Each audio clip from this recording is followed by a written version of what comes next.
Hola, hoy vamos a hacer un viaje muy especial por España. Cualquiera que haya recorrido el país se habrá dado cuenta de cómo cambia todo, ¿verdad? El paisaje, los pueblos, las ciudades, cada lugar tiene su propia esencia. Pues bien, hoy vamos a sumergirnos justo en eso, en cómo la geografía y sobre todo la historia han ido moldeando los sitios donde vivimos, desde la aldea más pequeña hasta la gran ciudad. Venga, para empezar, vamos a lanzar la pregunta que lo arranca todo. ¿Por qué hay pueblos en España donde las casas están todas pegadas, formando un núcleo muy compacto, casi como si se estuvieran abrazando, mientras que en otros lugares las casas están esparcidas por el campo, cada una a lo suyo? A ver, para encontrar la respuesta, lo primero es mirar hacia el norte. En lo que llamamos la España verde, esa zona donde la lluvia es una constante, es muy típico ver este tipo de paisaje. Caseríos salpicados por todas partes, por valles y montañas, cada uno junto a su trocito de tierra.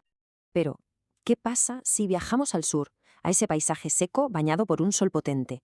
Pues que el panorama cambia de una forma radical. Aquí las casas se juntan, se apelotonan unas con otras, hasta formar esos pueblos blancos tan densos que conocemos.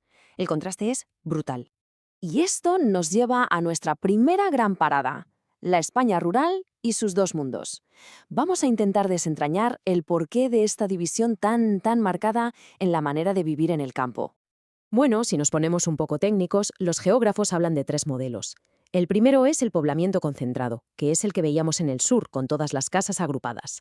Luego está el poblamiento disperso, el típico del norte, con las casas aisladas cada una por su lado. Y hay un tercero, el intercalar, que es una especie de mezcla, un pueblo principal y alrededor un montón de caseríos sueltos. Y la clave de todo esto, el factor que lo explica casi todo, es el agua. Así de sencillo y de complicado a la vez. En el norte, en la España húmeda, el agua abunda.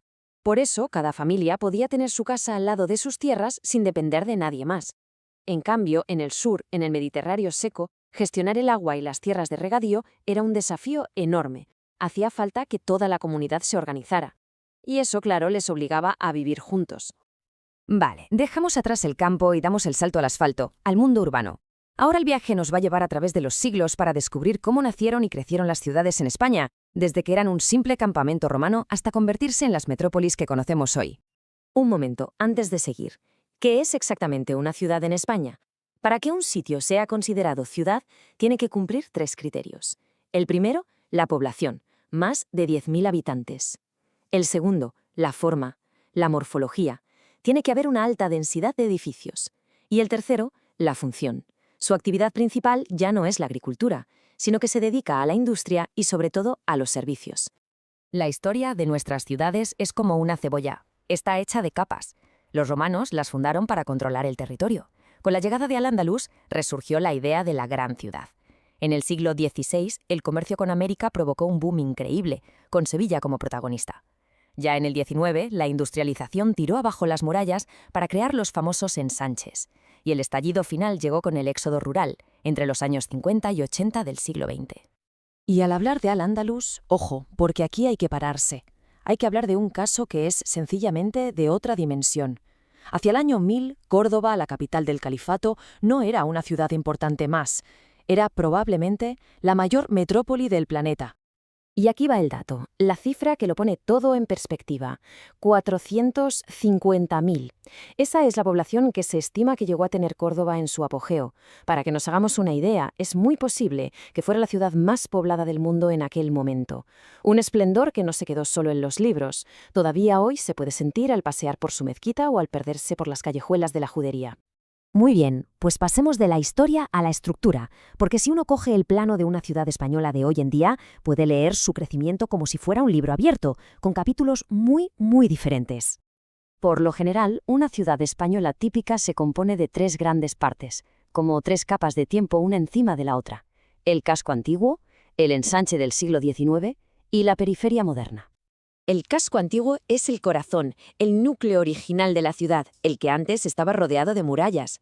Su plano es irregular, casi caótico, un laberinto de callejuelas estrechas y retorcidas que son la herencia directa de su pasado medieval. Justo al salir de ese laberinto nos encontramos con el ensanche. Esta es la ampliación que se hizo en el siglo XIX para la nueva burguesía que surgía con la industria.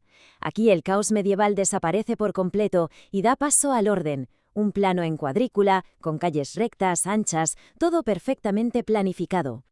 Y ya por último, la periferia. Es el anillo exterior, el resultado del crecimiento masivo del siglo XX.